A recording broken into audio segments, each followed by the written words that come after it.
people will keep their microphones off until they want to speak and then switch them on at that point, and remind me if I forget. Right. Good morning. My name's Councillor Kate Thomas. I represent Stow Hill Ward. I'm chairing the meeting this afternoon. And it's Mr. Fleming, Mr. Nigel Fleming, yes? That's correct. Yeah. Can you introduce yourself to us, sort of formally, just for the course, record? Yeah. So my name's Nigel Fleming, and I'm from Newport. Right. Born and bred. Thank you.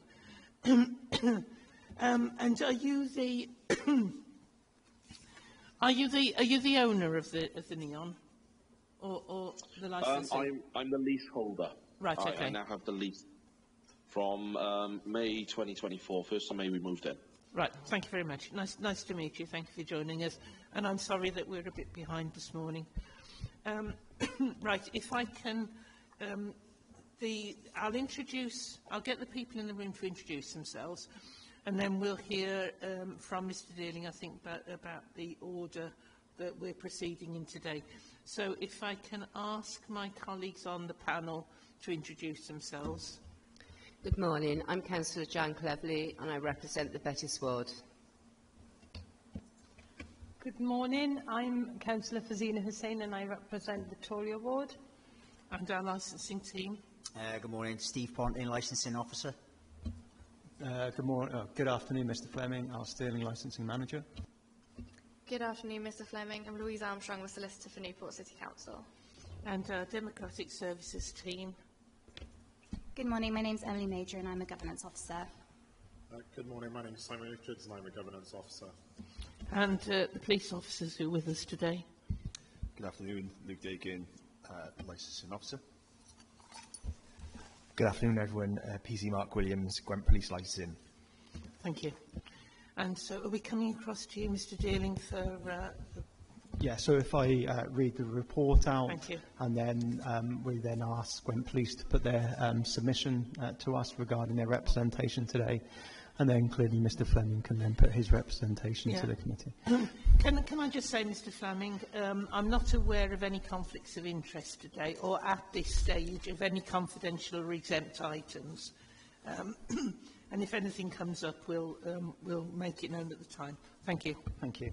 On the 27th of November 2024, a notification under Section 100 of the Licensing Act 2003 was given notice of a temporary event notice was served on Newport City Council by Mr. Nigel Fleming, who's present here today, for the provision of licensable activities for both the sale of alcohol and the provision of regulated entertainment at the premises Neon, what's located in Clarence Place, Newport. In accordance with the requirements for an online notification, this temporary event notice was sent to the responsible authorities, being Gwent Police and Environmental Health Noise Department. They have 3 working days during which they can serve notice if they wish to object to the temporary event notice, and in this case it was the police. The temporary event notice details the premises user intends to provide activities for the sale of both alcohol and regulated entertainment between the maximum numbers of people indicated within the notice. These were being a maximum of 300 people present at the Neon at one time. The applicant has stipulated within his own wordings that he wanted these activities over the weekend of Christmas, being Friday the 13th, Monday the 16th of December. Our intention is to hold a Christmas party night to the 11 p.m. and then Saturday to open up some live entertainment, i.e. bands, from around 10 p.m. to 11 p.m. and then ending all Sunday evenings with a wrestling show ending at 10 p.m. Our intentions were to include the sale of alcohol, and that was the information provided by Mr. Fleming in his application.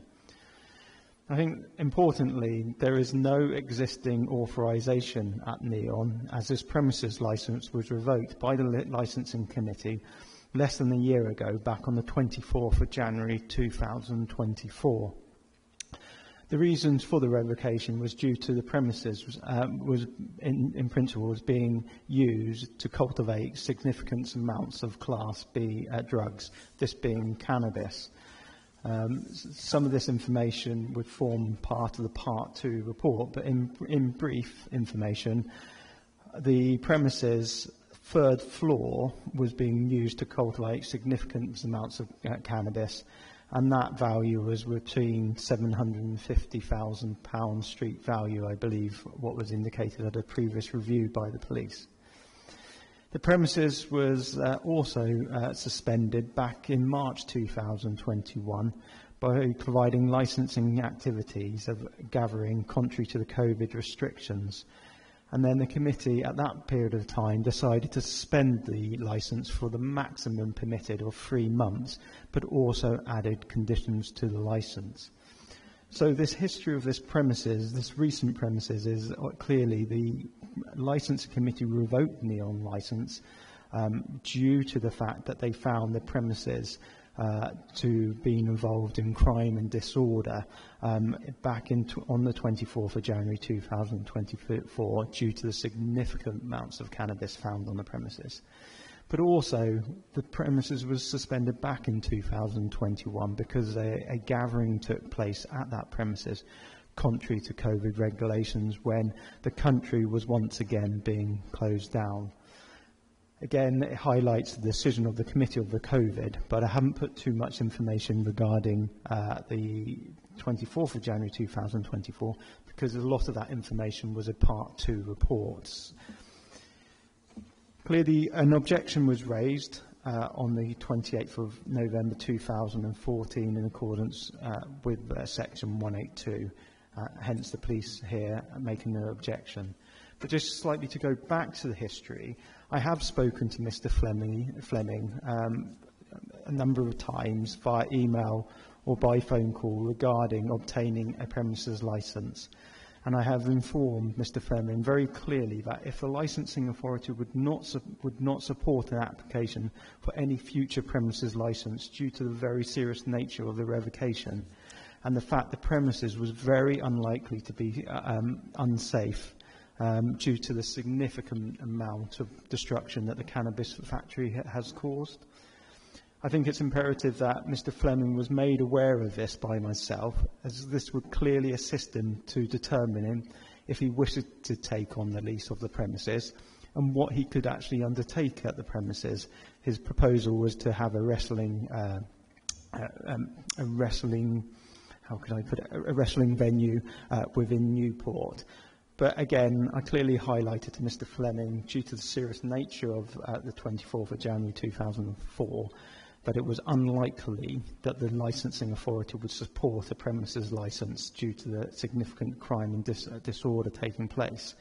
And that decision wasn't just a professional opinion, it was an opinion that was undertaken in accordance with the statutory guidance issued by the Licensing Act 2003, what highlights where significant crime and disorder takes place, then a revocation of the premises was warranted, and then in this case, clearly on the 24th of January 2004, that was also the committee's decision.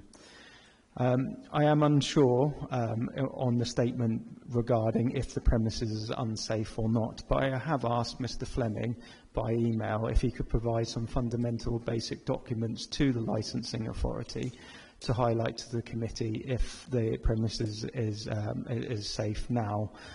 These would include the basic fire reports, what any business would be required, electrical certificates, gas certificates, because clearly if you were to grant a 10 today, we'd want to make sure that premises is fully safe for people to enter the premises.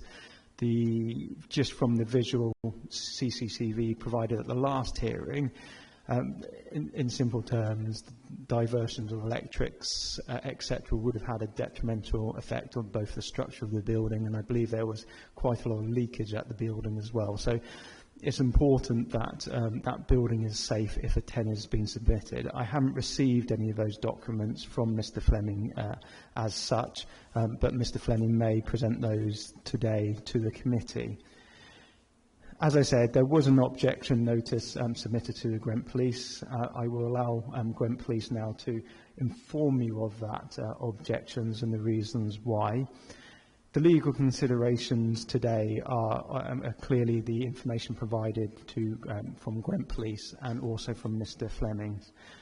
You can either grant this temporary event notice if you feel that it would not undermine any of the licensing objectives.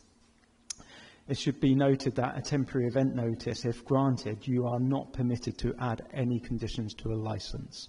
So if you issue a license to attend, there is no legal status for the 10 to have any conditions attached. The other option is obviously clearly you can refuse the temporary event notice today, thus meaning the local licensing authority serving a counter notice on Mr. Fleming, indicating that the 10 has not been granted and his rights to appeal that decision. You must also, if you are minded to issue the 10 in line with the hours proposed, there is no negotiation on aspects of licensing activities or hours with regard to the 10 process. So in brief, the applicant has been informed of the licensing authority's status regarding licensing activity at the premises. Mr. Fleming has been asked to provide documentation to highlight that the premises is now safe for people to enter the building. We still haven't received that. And clearly the objection from Gwent Police regarding the serious crime and disorder that took place. If I can refer to the Home Office guidance, including our own policy, it says a number of reviews may arise in connection with crime that is not directly connected with licensable activities. For example, reviews may arise because of drug problems at the premises, money laundering by criminal gangs, the sale of contraband of stolen goods, and the sale of firearms or sexual exploitation of children. Licensing authorities do not have the power to judge criminality, and I think that's an important point to raise, or otherwise of any other issues. This is a matter for the courts. The licensing authority's role when determining such a review is not, therefore, to establish guilt or innocence of any individual, but to ensure the promotion of the prevention of objectives. Reviews are part of the regulating process introduced by the Licensing Act 2003 and are not a part of criminal law and proceedings. There is therefore no reason why representations given rise to a review of a premises licence need to be delayed pending any outcome of criminal proceedings. Some reviews will arise after conviction of criminal courts and certain individuals, but this is not all the case. In any case, it is down to the licensing authority to determine where the problems associated with alleged crimes are taking place on the premises and affecting the promotion of licensing objectives. Where a review follows a conviction, it would not be for the licensing authority to attempt to beyond any findings by the court, which should be treated as a matter as undisputed evidence before them. So clearly, I think with this case, there are a number of issues regarding crime and associated with this premises. But as a committee, you are looking at not a premises license, but a temporary license, what allows licensing activities like a premises license. But it's down to the specific premises, not down to individuals associated with the premises, maybe previously, be the DPS, etc. The issue is, as a whole, is regarding the premises as a whole. So that concludes the report, and as such, I'd ask, if allowed to do so, for the police to present their evidence. Can I ask you a couple of questions of course, first? Yeah. And my colleagues may have questions as well at this stage. Temporary premises licences applications come before us very rarely, if my memory serves me correctly. Would a licence would be required for the sale of alcohol? That's correct. And the licence would also presumably have to cover live music as well? That's correct, yes. Right, is it just those two elements? It would be the alcohol and the licensing regulator, and saying the wrestling would be exempt from the licensing activity. Right, okay, so it's the alcohol and entertainment, yes. Right. And the reason why TENs don't come before you is generally, as the guidance says, that they're a light touch on obtaining licenses. Yeah. So if a school wants to obtain an alcohol license, the process should be quite simple, and there has to be good reasons to object to the 10, as the police have indicated in this case. Will we have a named responsible person, the equivalent of a designated premises manager? No, so once again, it's a light touch. There will be no designated premises supervisor on there. Mr. Fleming, if the licence was granted, would have to take responsibility for things like underage sales, etc. But once again, there would be no conditions the committee could attach to this licence. So you couldn't ask for door staff, you couldn't ask for a searching to be undertaken. No conditions would be able to be applied on this licence, on this case, and as indicated, that may be a concern to the police. Right, thank you very much. Thank you. Right, do any of the panel members have any questions? I'd be worried about the health and safety of the building with what we experienced earlier in the year, all the things ripped out and also the electrics. Yeah, I think we can probably ask Mr. Fleming to make assurances to us on that when we are able to ask questions of him. Thank you, Councillor Chair. Hussain? Yeah, just the same from me and Chair. Mr. Dealing said that they would obviously need to provide the full certificates for the electrics. There's been no a risk assessment done. Is that something that would have to be done as well? I'd like to ask. So under legislation on the Fire Regulation Act, Mr. Fleming would have already done that document, but I haven't seen that. I did email Mr. Fleming a couple of days ago to provide that to myself, but that's something that maybe Mr. Fleming can present at this hearing now. Yeah, shall I, is it appropriate to ask Mr. Fleming that at this stage, or shall we wait until we've heard from the police? If for easier of running, if you want to defer to the police to present their objection notice, and then Mr. Fleming can come in with all relevant evidence. And if you have any questions for Mr. Fleming. Okay, Mr. Fleming, we'll come back to you when we've heard from the police. Thank you. Well, to begin, the NEON has been reviewed twice in the last 3 years. The last review occurring less than 12 months ago. As far as we are aware, the ownership has remained the same during this time, namely Andrew Byers, which is his name is contained in the report. In addition to this, a search on Company's House lists Mr. Stephen Payne as the sole director. Payne, if you recall, was a premises licence holder. Owner of a recently revoked licensed pub, the Royal Albert, aka the Phoenix, following concerns of serious crime and disorder taking place at the venue. Payne was interviewed for his involvement involved in this particular incident as well. Police acknowledge that the current applicant may or not have a proprietary interest in the current ownership model, may be an unfortunate third party affected by the previous ruling.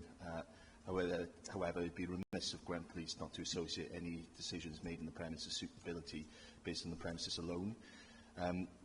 Point 30.1 of the Newport Council guidelines stipulates the Council can only review a licence where it's alleged by a responsible authority or other person that licence objectives have been breached. As a responsible body, Gwent Police would aim to give licence holders early warning of any concerns identified at the premises. Only responsible authorities or other persons, such as local residents, organisations or councillors, can apply for review of a licence to determine its outcome at a hearing where an evidential basis for allegations will be submitted. The guidelines stipulate that it views particularly seriously applications of review of any premises licence which involves the following, which have been identified: the use of the licensed premises for sale and distribution of controlled drugs, the laundering procedures of drugs crimes, the use of licensed premises as a base for organised criminal activity, the police being frequently called to attend incidents of disorder, prolonged or repeated instances of public nuisance, serious risk to public safety have been identified. The management is unable or unwilling to correct. Also, serious risk to children. In March 2021, the premises was taken to review for breaching existing COVID restriction rules following a gathering which was prohibited at the time. This resulted in the suspension of the premises licence for 3 months. More recently, in January 2024, a significant quantity of Class B drugs was found on site, amounting to, as Mr Dealin has mentioned, several £100,000 worth of value of Class B drugs. This ultimately led to a revocation of the licence following an expedited review and a full hearing afterwards. Mr Byers was the premises licence holder on both occasions. In March 2021, as already shown in the report, concerns were raised over his inability to show CCTV. He was also the premises licence holder for the Neon at the time of the police warrant on the premises in January 2024, where he was also investigated for his involvement. Did the fact to be aware of what's going on in the building at the time. As point 8.6 of Newport's City Council guidelines specify, the drug use misuse is not something that is relevant to all licensed premises. However, it's committed to the reduction and eradication, where possible, of drugs from licensed premises as part of its role in promoting the crime disorder licensing objective. The licensing authority expects all licence holders to actively support the same in the way they plan, manage and operate premises. Can I just pause this at the moment, because obviously there's a little bit of sensitive information here in regards to in respect to our esteemed colleague behind us. Would that be okay at this particular juncture?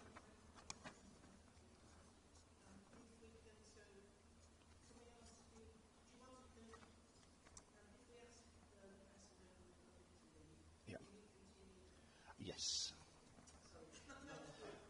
It's only a short paragraph, so it'll be...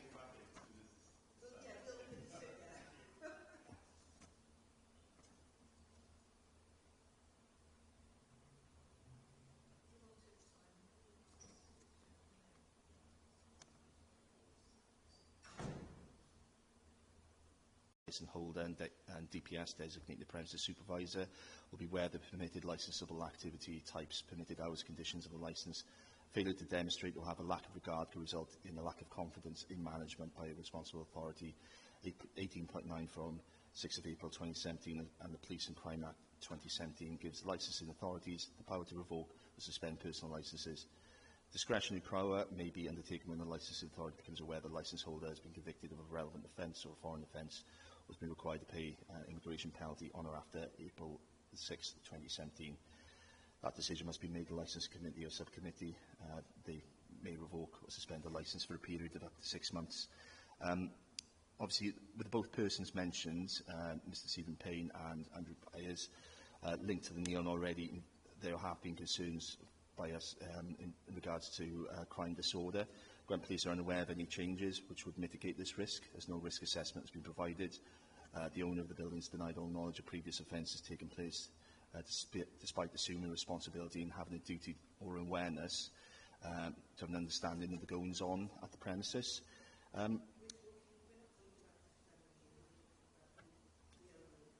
Yes.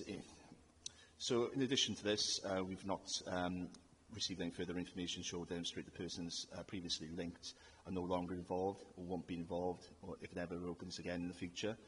There are serious concerns that crime disorder taking place at the premises, given the previous history and the fact that any licensable activities concerning potentially 900 persons over a period of three days will be unchecked. In addition to the above, Gwent Police would be unable to stipulate any conditions attached to any temporary event notice granted the applicant. And given the premises history, Gwent Police would expect thorough, robust conditions to be attached to promote the full licence objectives. Any breaches, therefore, after that would not be enforceable. By not doing this, it would potentially seriously undermine the prevention of crime disorder, given the fact that the premises has a checkered recent history also. That's the end of our representations.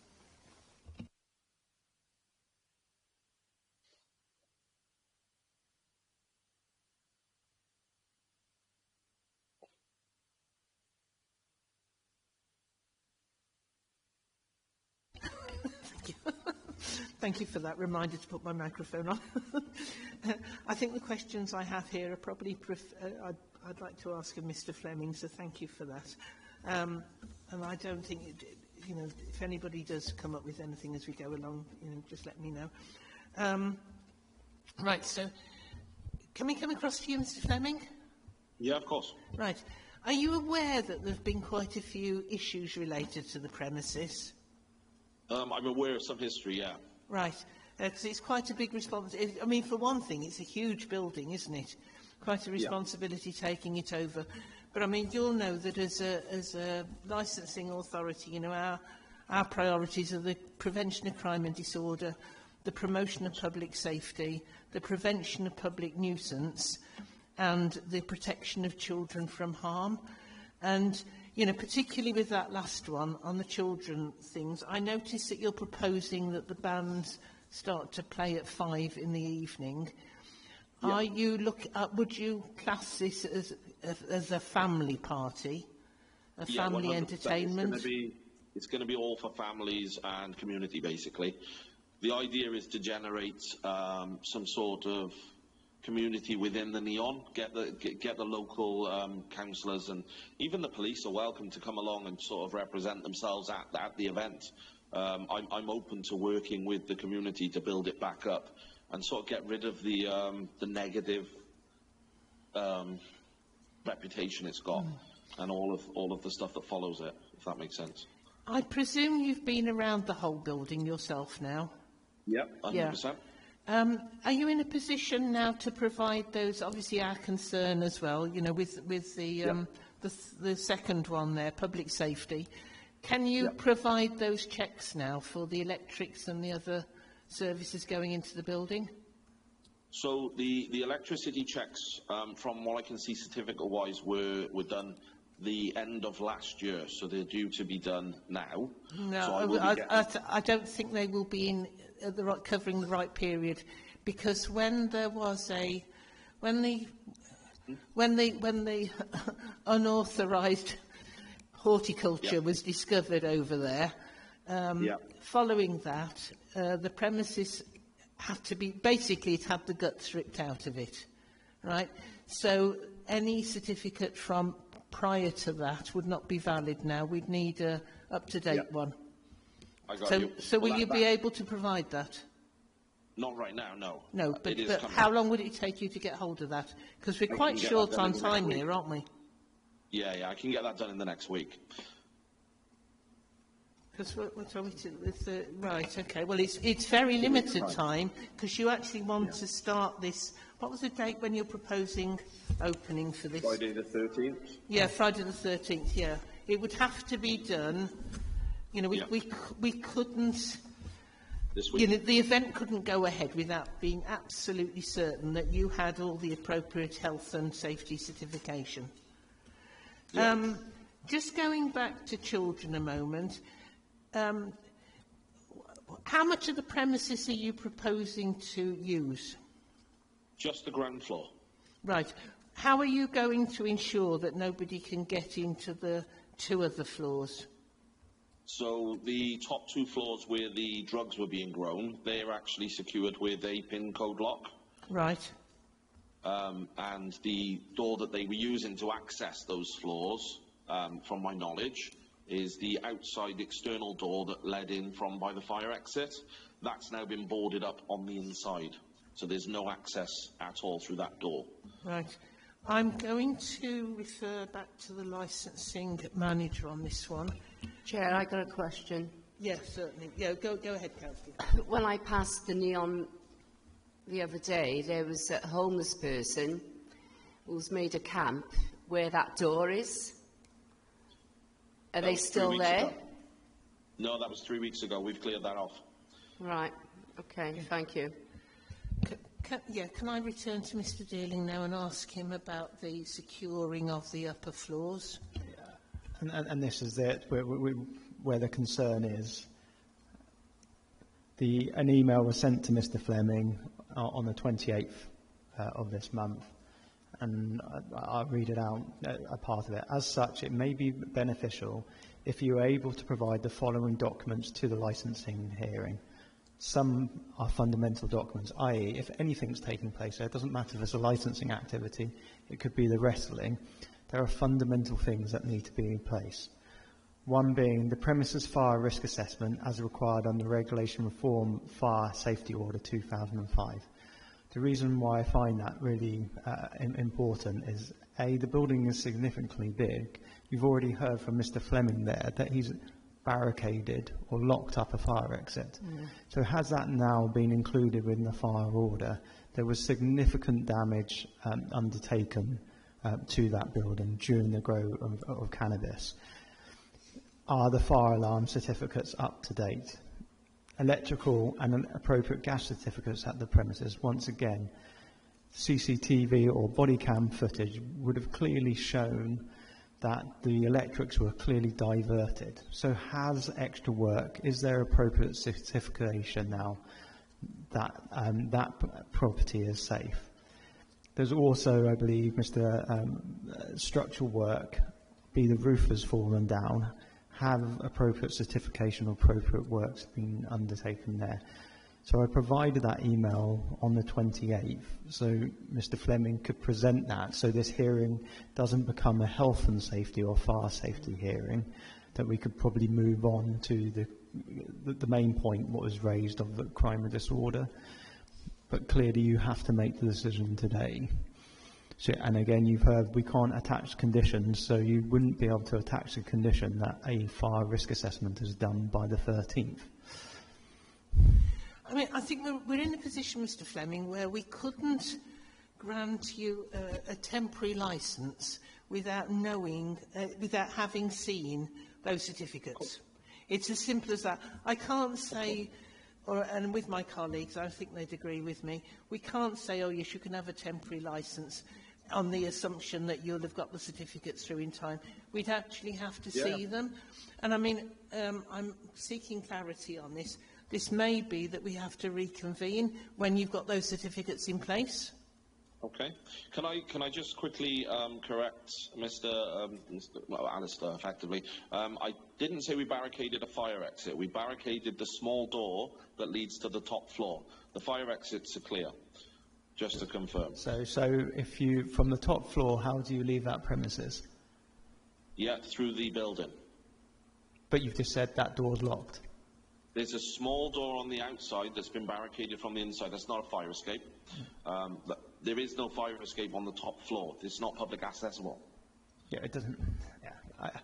Yeah, it might see, probably would still need a fire escape, I'm guessing, because of the nature of fire going upwards.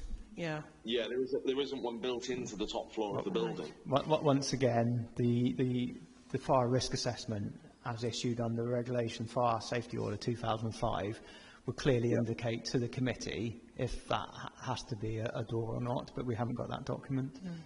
And I think Mr. Dealing did mention another document as well, a risk assessment. So, so I'm sorry, we may see you back again. No, that's but not a problem. But I think we need to be assured those documents are in place. Have you held? I know I did see actually. I think it was in the Argus that you were planning on wrestling events there. Have you held any already? Yeah, we had a wrestling event in October that went successfully with door staff and made sure everybody was safe and secure, took responsibility. We also held a roller disco on Halloween. Oh, right, okay, jolly good. Yeah. I'm going to check with the police something now. Was there any report of anything untowards at those events that you're aware of? Not that I'm aware of. Right, thank you. Right, well, yeah, well, that's good. I mean, we're aware that that is a building of considerable importance. You know, culturally, it's an important building. It's been recognised. It's a Grade 2, isn't it? Being an Art Deco, an original Art Deco theatre. I know, a lot of funds were raised to restore it, and it would be, it's a pity to see it falling into disuse. So, right. I think, has anybody else got any further questions at this stage? Bearing in mind, Mr. Fleming, we just want to make sure that the 4 points of the licensing provision are all covered. And children would be our priority, obviously, if it's a question of family events, but also because of the troubled history it's had. We need to be very mindful as well about the crime and disorder aspects, which have plagued it. So, what I would suggest now is, is there any final points that you want to make to us? Is there anything else that you want to say? I mean, ultimately, I want to work with yourselves, as in the council, to make the building work for everybody. I'd like to understand from the police perspective, because obviously I was told initially the police were against putting the licence on. I'd like to understand what I can do to sort of make that work, and you know what we can put in place from the police perspective to sort of safeguard. I understand they mentioned Stephen Payne, who I don't know, never met Stephen Payne before, so I'm not sure what that has to do with anything. And Andrew Boyer's obviously my landlord because he owns the building, but it's absolutely nothing to do with anything that I'm doing there. So I just like to, from the police perspective, what I can do. Yeah, I think, from a licensing perspective, if it had a full licence, regarding music and alcohol, certainly there would be conditions put on that, things which aren't covered by a temporary licence, which would, the council and the police, I'm sure, would be more satisfied that it would be easier to fulfil all the conditions here. So although a temporary licence seems to be a sort of short-term fix, probably everybody's minds would be more at rest if they, if you did have a full licence on it and all the conditions were satisfied. All right. So what you'll do is you'll get hold of these documents which are needed, which I'm sure you've got a list of those. Yeah. Yeah, and you'll bring those back to the committee, and then we hopefully can arrange. Will that be possible to arrange another hearing when the certification has been provided?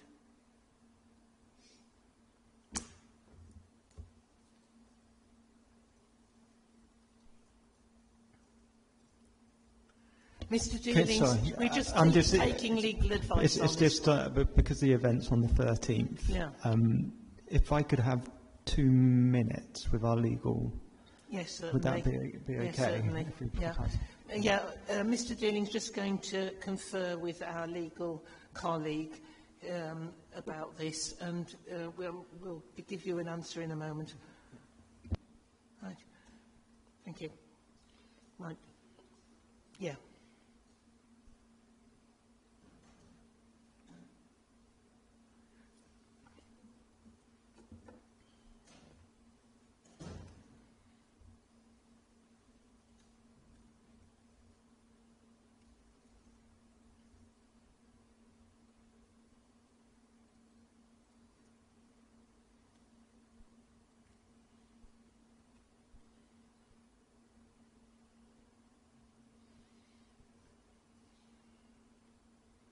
There's a fly in this room.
Apologies for that. We just have to talk about the time frames for this to be heard. So. Yeah.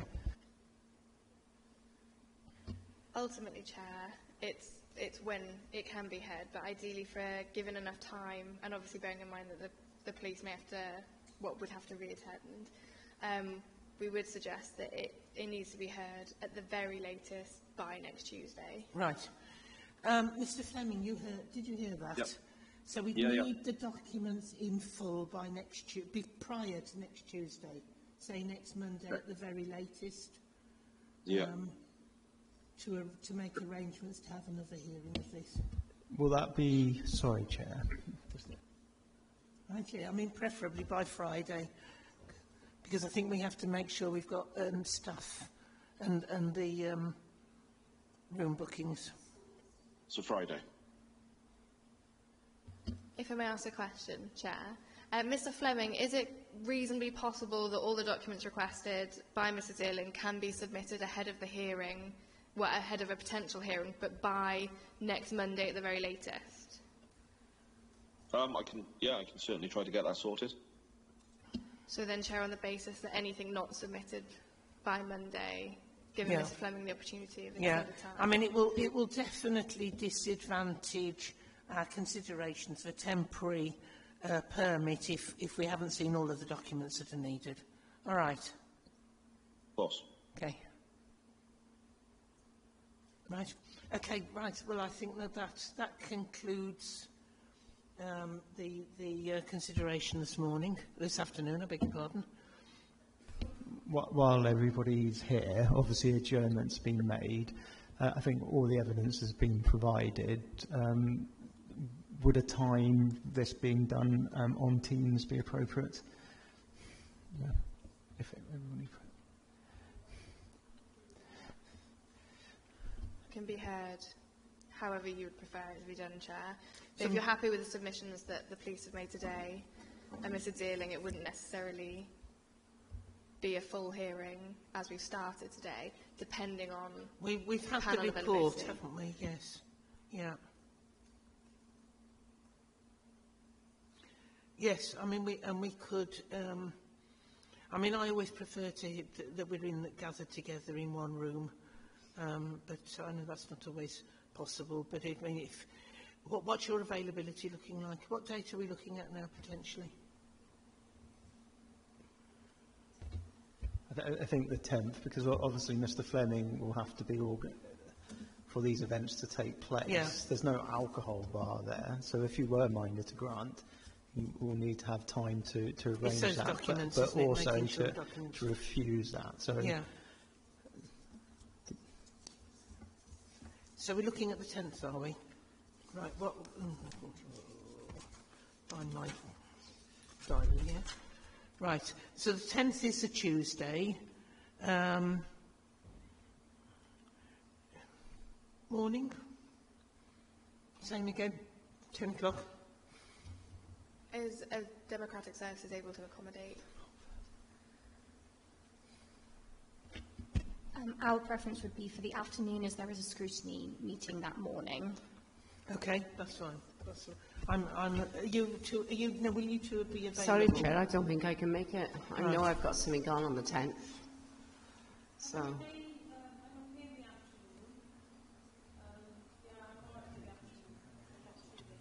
Do we have a problem now? Can I check my diary when I get on? All right, yeah. Get back to Emily. Will we have a problem with the replacement of one panel member? As the evidence has been heard, it should be the same panel sitting again. I will. As soon as I get home, I will message Emily. Yes.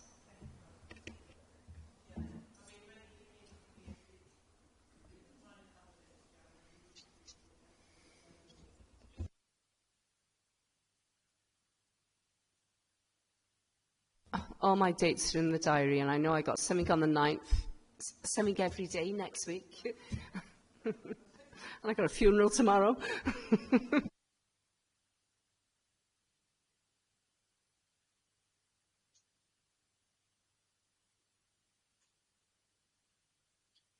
Sorry, we're going to try and arrange things for Tuesday, the 10th, in the afternoon, at a time that will be confirmed. And we will see you then, and you will produce the documents before that to the licensing department.